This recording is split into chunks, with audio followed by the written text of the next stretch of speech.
Siopís beag a ceap Seán Ó Shúilleabháin, mar eolar feta lachan a bhíige gur tharla tónáiscta.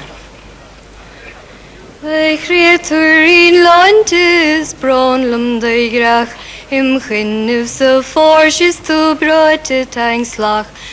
Ski mar shil sa loblets de lappa beglote dar non a gala. An tassel is docha de hoogte lesbach, is grad a gedoer gevore hesbach.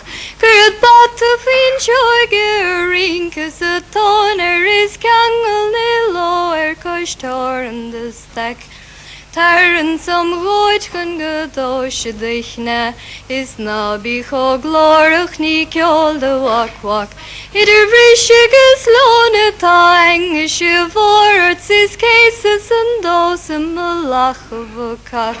Kadien de mairach is kasle me vest, kan een tovgar een bram ar bugnach een breakfast.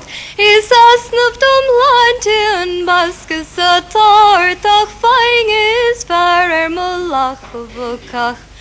Tarlum silarach hartar shikishtach, is van on geslari touch klari nis kart.